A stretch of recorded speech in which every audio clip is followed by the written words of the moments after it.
So much is currently unfolding in my life, and I'm eager to gather some insights from fellow Redditors. I'm a 31-year-old woman with a rather peculiar relationship with my sister Becky, who is 28, not her real name, of course. Becca was born prematurely and spent several weeks in the ICU before coming home. This early experience led our parents to spoil her mercilessly. Becky grew up with everything handed to her on a silver platter, while my younger brother Sam, who is 25, and I had to accept whatever our parents deemed best for us. We often heard variations of, "You're the older sister. You need to be responsible for your poor sister. Don't be a selfish brat. You need to learn to share things with your siblings." Becky consistently received whatever she desired almost instantly, whether it was her birthday parties or when we had to step aside at our own birthday celebrations so she could blow out the candles on our cakes. This is just the tip of the iceberg. I could write a whole novel about the favoritism we experienced at the hands of our parents. Strangely, I had accepted this treatment as normal and believed that Becky deserved all the nice things. However, everything changed when I was 20 and caught her in the act with my then boyfriend on my bed. There was a lot of screaming and yelling from both sides, and I couldn't believe my baby sister had betrayed me in this manner. In the midst of the argument, Becky claimed to have a panic attack, which led my parents to swoop in and take her side, chastising me for not being mature and understanding about my poor sister's delicate state. It was at that moment that I realized my parents would always prioritize Becky above everything else. The following week, I moved out and stayed with my childhood friend, now fiancé, David, who is also 31. I tried to reach out to my parents for reconciliation after moving out, but it resulted in a heated argument. They refused to see my perspective and even denied that Becky had faked her attack. I thought this betrayal was the worst, but I was soon proven wrong. Becky started visiting my part-time job as a cashier, flaunting her relationship with my ex and deliberately making out with him in front of me. She paid no attention to the stink eyes and icy glares directed at them. She even went so far as to spread rumors that I had slept with TAs and lecturers for better grades, although my friends quickly dispelled these lies. All of these events left me increasingly depressed. I wouldn't have made it through college if it weren't for David and my friends, whom I consider myself undeserving of. 2 years ago, my father's sudden death prompted me to reach out to my mother, with whom I had been estranged since the incident with Becky. My mother seemed apologetic about the entire affair, and I felt confident enough to let her back into my life. During our reconciliation, I made it clear that Becky was not to be mentioned in my presence, nor was she to be a part of my life. My mother appeared to accept this. For the past year, I've been diligently planning my wedding, set to take place next month. However, last week, my mother invited me to her home under the guise of discussing wedding arrangements. When I arrived, I was greeted not only by my mother, but also by my aunts. The conversation about wedding arrangements initially started on a positive note, but took an unexpected turn towards my sister's attendance at the wedding. Needless to say, I firmly refused to invite her. Right on cue, my mother's tears began to flow, pleading with me in desperation. I felt frustrated by her attempt to corner me, especially with the support of my aunts. I walked away from the chaotic scene, my mother chasing after me, shouting something about family values. Feeling exasperated, I discussed the entire situation with David, my brother, my in-laws, and my best friend. Going over all the details only reinforced the fact that my mother would always prioritize Becky, disregarding my emotions and feelings. Finally, yesterday, I decided to make one last call to my mother to inform her that her invitation had been revoked. Shortly after the call, my phone started ringing incessantly. Relatives called to label me as ungrateful and childish, questioning my actions. To those who inquired about my relationship with my brother, he had remained in touch with me throughout and distanced himself from our parents once he turned 18, the fallout with my sister being the last straw. Now, onto the actual update.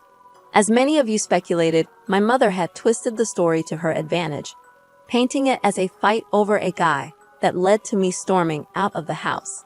These lies crumbled when one of my aunts called my brother, criticizing him for supporting me. He set the record straight by narrating the entire ordeal, leaving a pin-drop silence on the other end. Moreover, He shared screenshots of some message exchanges between him and Becky during their fallout, clarifying the situation. My mother faced severe backlash from multiple family members for her deceit, and most of them are now on my side. Despite this, she still has a few supporters, but they have been blocked from communicating with my brother and me. What should have been a joyous time in my life has turned into a chaotic spectacle. I can only hope that this will be the final update. Interestingly, today took an unexpected turn when I spotted my mother's car near my home. As I approached, my best friend decided to talk to her and convince her to stay away from me. As I sat hidden in my car, away from my mother's sight, my best friend approached her. It felt like an eternity, but after about 45 minutes, she messaged me that it was safe to come inside. Once settled in the house, my friend recounted her conversation with my mother. It appeared that my sister had faced some difficult situations in college due to her arrogant demeanor. The most significant of these was my ex cheating on her with another girl, leaving her heartbroken and with an STD. The news of her contracting the STD quickly spread among her friends and acquaintances, leading to resentment and hostility from many. Feeling alienated, Becky transferred to a new college far from home. She sought counseling there, which wasn't an option before, given my parents' resistance to the idea. According to my mother, Becky had cut off contact with her after our father's death. She seemed remorseful for her past actions. When the topic of my marriage arose, my mother devised a plan to invite her to force a reconciliation. However, my refusal to invite her thwarted these plans, preventing her favorite child from reuniting with her. My friend made it clear that the decision of who to invite was entirely mine and firmly warned my mother that any attempt to approach me would result in exposure on social media for the world to witness. I find myself torn about the entire situation. While I am certain that I don't want either of them at my wedding, I can't help but feel some sympathy for my sister, considering the challenges she faced. Yet, these emotions are overshadowed by the memories of her deliberate attempts to hurt me. I once adored her as my sweet little sister, hoping she would change. However, the day I learned about the rumors she spread, I was utterly crushed and inconsolable.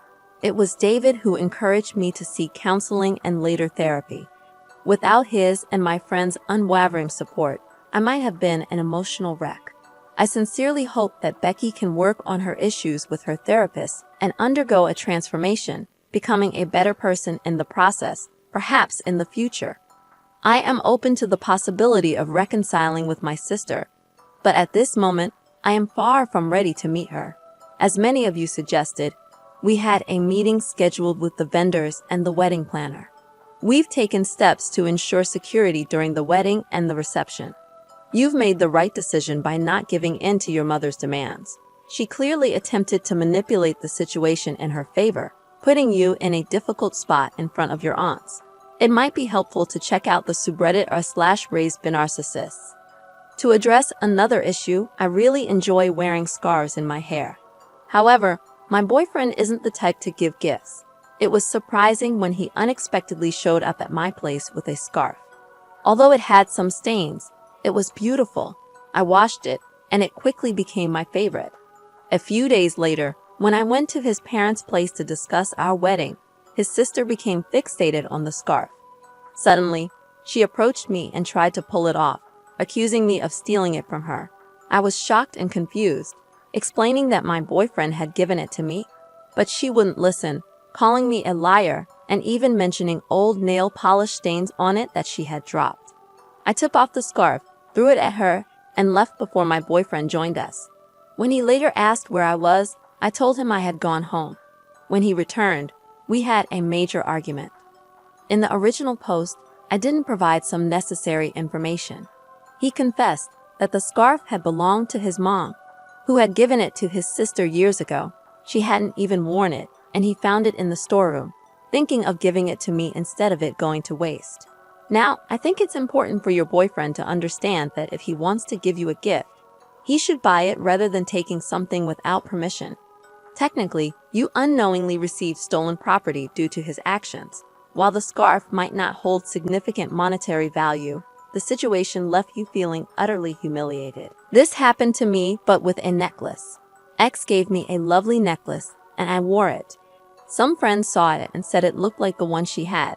We checked, and it turned out to be hers. The catch on the chain was slightly loose, just as she described. After examining it further, there was no doubt it was her necklace. The person who had given it to me had borrowed it from her a week prior, and he had then given it to me. We were both incredibly angry. He became an ex, and thankfully, she got her property back. Your sister-in-law could have discussed this with you before accusing you outright. Most people don't wear stolen items in front of their owners, and there could have been another explanation, especially if you hadn't been in her room or had no access to her belongings. Her reaction was over the top, and she was clearly angry. However, your soon-to-be ex-boyfriend put you both in a terrible situation. He stole from her, gave it to you, and let you walk around wearing the scarf without ever mentioning where he got it. That's messed up. He's either oblivious to how bad it looks, or he's calculating. You should seriously reconsider being with someone like that. You deserve better than a stolen, stained scarf. I'm a 16-year-old male with an older sister who is 20. She moved out for university 2 years ago, and our relationship was fine until about a month ago when she suddenly went no contact with us. Some background information is important here. Her relationship with our parents has always been messy, with frequent arguments and drama. She saw me as someone she could trust and shared things about our parents with me. Our parents insisted on the importance of education and made it clear that dropping out or getting low marks was a shame on them. They would frequently argue with each other and involve me in their arguments, not hesitating to bring up each other's past. They argued about everything from cheating to paying for her tuition and rent, among other things. Returning to the main topic, her 20th birthday was approaching, and we wanted to pay her a surprise visit. The problem was that we didn't know her address. She had moved to a new apartment, which sparked a major argument between my mom and dad. My mom blamed my dad for not taking her and dropping her off when she moved. This argument initiated everything. In summary, we tried to contact her through calls and emails, but my dad ended up going to the police to investigate, which led to finding out that she had dropped out and was in hiding. She had told me more about it, as she trusted me more than our parents. This is where I might have made a mistake. Later, while my parents and I were in the living room, they began arguing, and one of the main points was the fact that my sister had left us without notice. They were discussing possible reasons for her actions at this point. I was absolutely furious with my parents for their delusional behavior, so I blurted out something along the lines of, "Yeah, you guys scared her. You pressured her and created damn scenarios in her head. No wonder she doesn't like you. Who's your next target, me?" The next thing I knew, I was in a heated argument with my parents. They kept telling me to mind my own business and not interfere in other people's lives. It was like my sister's situation all over again. I couldn't take it anymore, so I told them to go to hell, stormed up to my room, and adopted the classic rebellious teenage demeanor. My 39-year-old uncle found out about the situation, and I explained everything to him. He supported me, further infuriating my parents. They accused me of ruining them, as if they couldn't care less, and refused to reflect on their own actions that led to this mess. Am I the one at fault here? Here's some unsolicited advice that might help, although it may not directly apply to your situation. I grew up in a similar environment. My parents would drunkenly tear each other apart almost every night. Sometimes I'd intervene to stop them. Other times I'd shout from the stairs, but nothing worked. At 18, before leaving for university, I confronted my dad and asked how long he thought they'd last. He didn't have an answer. What I didn't realize then was the deep psychological damage witnessing this had caused me. Faced with intimacy, I'd shut down entirely. Looking back, it was a flight or fight response. While I matured emotionally in some ways, my growth was stunted, especially in relationships. I never received therapy, and I regret not considering it. I managed to work through it on my own, but therapy would have been incredibly helpful. If possible, talking to someone about your experiences could be beneficial. Good luck. Well, look at the consequences of their actions. I'm sorry, OP, I'm not sure of a solution. Technically, you're stuck with them for a bit longer, depending on your situation. Perhaps you can consider living with your uncle if that's an option. I don't have specific advice for your situation, But I don't blame you for speaking your mind and telling them the truth.